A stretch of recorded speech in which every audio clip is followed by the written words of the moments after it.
নমস্কাৰ সকলোকে মই আপোনালোকৰ মৰমৰ প্ৰিয়ংকা আৰু আশা কৰোঁ আপোনালোক সকলো ভালে আছে আহিবলগীয়া 28 মে তাৰিখটোত ঋতুস্ৰাৱ অনাময় দিৱস তাৰ মানে মেনষ্ট্ৰুৱেল হাইজিন ডে হিচাপে পালন কৰা হয় আৰু এই দিনটোৰ মূল উদ্দেশ্য হ'ল যেটো কথা আমি লুকুৱাই পাতো ঘৰৰ চুকত বা মনে মনে লুকাই পাতো সেই বিষয়টো লৈ যাতে আমি মুকলিকৈ কথা পাতিব পাৰোঁ আজি মই আপোনালোকৰ সন্মুখলৈ এগৰাকী স্বাস্থ্যকৰ্মী হিচাপে নহয় আপোনালোকৰ ঘৰৰে এজনী ছোৱালী আপোনাৰ ভন্টি বা বা হিচাপে আজি আহিছোঁ মোৰ কৰ্ম অভিজ্ঞতাৰ ফালে চালে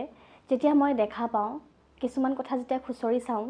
তেতিয়া মই লক্ষ্য কৰোঁ যে আমাৰ সমাজত আজিও পিৰিয়ডছ বা মাহেকীয়াৰ কথা ক'বলৈ লাজ কৰে বা লুকাই চুৰকৈ কয় কাপোৰ ধুই ৰ'দত শুকুৱাবলৈ লাজ কৰে দোকানত পেড আনিবলৈ গ'লে আজিও পেপাৰ মেৰিয়াই থৈ দিয়ে কিন্তু এবাৰ চিন্তা কৰি চাওকচোন এইটো কোনো এটা বেমাৰ নহয় কোনো এটা পাপ নহয় এইটো এটা ভগৱানে আমাৰ মহিলাসকলক দিয়া অতি এটা স্বাভাৱিক প্ৰক্ৰিয়া যাৰ বাবে এই পৃথিৱীত মানৱ জাতি জীয়াই আছে তেন্তে লাজ কিহৰ আহক আজি আমি এই বিষয়ে মুকলিকৈ কথা পাতিম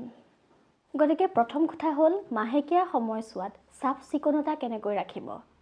বহুতৰে মনত ভুল ধাৰণা থাকে যে কেৱল দামী বস্তু ব্যৱহাৰ কৰিলেহে চাফ চিকুণ হৈ থাকিব পাৰি কিন্তু তেনেকুৱা একেবাৰে নহয় এতিয়া চাওঁ কাপোৰ নে পেড আপুনি যদি স্যানিটাৰী পেড ব্যৱহাৰ কৰে তেন্তে হলে বৰ ভাল কথা কিন্তু বহুতৰে আৰ্থিক কাৰণৰ বাবে বা অভ্যাসৰ কাৰণে কাপোৰ ব্যৱহাৰ কৰাৰ নিয়ম আছে কাপোৰ ব্যৱহাৰ কৰাটো কোনো ভুল নহয় কিন্তু সেই কাপোৰখন একেবাৰে পৰিষ্কাৰ আৰু কপাহী কাপোৰৰ হ'ব লাগিব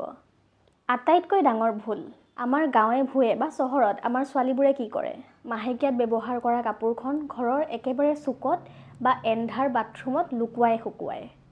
আৰু এইটো আটাইতকৈ ডাঙৰ ভুল কাৰণ সেমেকা কাপোৰত বীজাণু বা ফাংগাছ খুব সোনকালে হয় ইয়াৰ পৰা আমাৰ তলপেটৰ ইনফেকশ্যন বা ইউৰিনেৰী ট্ৰেক্ট ইনফেকশ্যন UTI বা আমাৰ জৰায়ু বা ইউটেৰাছৰ বেমাৰ হ'ব পাৰে গতিকে কাপোৰ সদায় চোকা ৰ'দত শুকুৱাব ৰ'দত থকা অতি বেঙুনীয়া ৰশ্মি তাৰ মানে আল্ট্ৰাভায়োলেট ৰে বীজাণু সংক্ৰমণ ৰোধ কৰে 3 নম্বৰ সময়মতে সলনি কৰা পেড হওক বা কাপোৰ 4 পৰা 5 ঘণ্টাৰ মূৰে মূৰে সলনি কৰিবই লাগে আৰু তেজ বেছিকৈ নোলালেও সলনি কৰিব লাগে কাৰণ বেছি সময় সলনি নকৰাকৈ ৰাখিলে তাত বীজাণু আগমন হ'ব পাৰে 4 নম্বৰ কথা সাবুনৰ ব্যৱহাৰ সদায় চাফা কৰোঁতে কুহুমীয়া চাফা পানী ব্যৱহাৰ কৰিব লাগে আজিকালি বজাৰত পোৱা সুগন্ধি সাবুন বা ইন্টিমেট ৱাছ জাতীয় কেমিকেল থকা সামগ্ৰী ব্যৱহাৰ কমকৈ কৰিব লাগে কাৰণ এই কেমিকেল থকা ক্লিনজাৰসমূহে আমাৰ শৰীৰৰ প্ৰাকৃতিক ভাৰসাম্য নষ্ট কৰিব পাৰে এতিয়া আহোঁ আটাইতকৈ গুৰুত্বপূৰ্ণ কথাটো যিহেতু মই এগৰাকী নিউট্ৰিশ্যনিষ্টো হয় গতিকে মোৰ এইটো দায়িত্ব যাতে মই আপোনালোকক খাদ্যৰ গুৰুত্বৰ কথাও বুজাই দিওঁ মাহেকীয়াৰ সময়ত আমাৰ মহিলাসকলৰ শৰীৰৰ পৰা যথেষ্টখিনি তেজ ওলাই যায় যাৰ কাৰণত আমাৰ শৰীৰত ৰক্তহীনতা বা এনিমিয়া হ'ব পাৰে আমাৰ অসমত প্ৰায় 70% মহিলাতকৈও অধিক মহিলাৰ শৰীৰত তেজৰ পৰিমাণ কম থকা দেখা পোৱা যায় এই দিনকেইটাত সদায় আপুনি দামী ফলমূল কিনি নাখালেও হয় আমাৰ বাৰীতে থকা সহজে উপলব্ধ হোৱা কিছুমান শাক-পাচলিও আমাক খালে বহু পৰিমাণে আমাৰ শৰীৰত সহায় হয় কাৰণ আমাৰ ঘৰৰ আশে-পাশে থকা বস্তুবোৰেই যথেষ্ট যেনে আইৰণযুক্ত খাদ্য আমাৰ বাৰীতে পোৱা লফা শাক খুতৰা শাক কলডিল কচু আৰু তিল জাতীয় পদাৰ্থ এইবোৰত প্ৰচুৰ পৰিমাণে আইৰণ থকাৰ বাবে ই আমাৰ শৰীৰত নতুনকৈ তেজ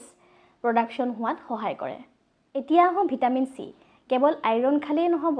শৰীৰটোৱে আইৰণৰ গ্ৰহণ কৰিব পাৰিবও লাগিব আৰু ইয়াৰ বাবে আমাৰ শৰীৰত ভিটামিন চি থকাৰ বহুত প্ৰয়োজন গতিকে সহজতে আমি ভিটামিন চি ক'ত পাওঁ নেমু টুকুৰাত গতিকে ভাতৰ লগত নেমু এটুকুৰা খাবলৈ নাপাহৰিব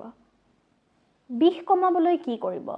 বহুতে মাহেকীয়াৰ সময়ত বা পিৰিয়ডছৰ সময়ত কঁকালৰ বিষ বা তলপেটৰ বিষ অনুভৱ কৰে ইয়াৰ বাবে আপুনি কুহুমীয়া গৰম পানী খাই থাকিব হট ৱাটাৰ বেগ ল'ব বা কুহুমীয়া গৰম পানীত এটুকুৰ আদা আৰু অকণমান মছলা মিলাই পেলাই খাব পাৰে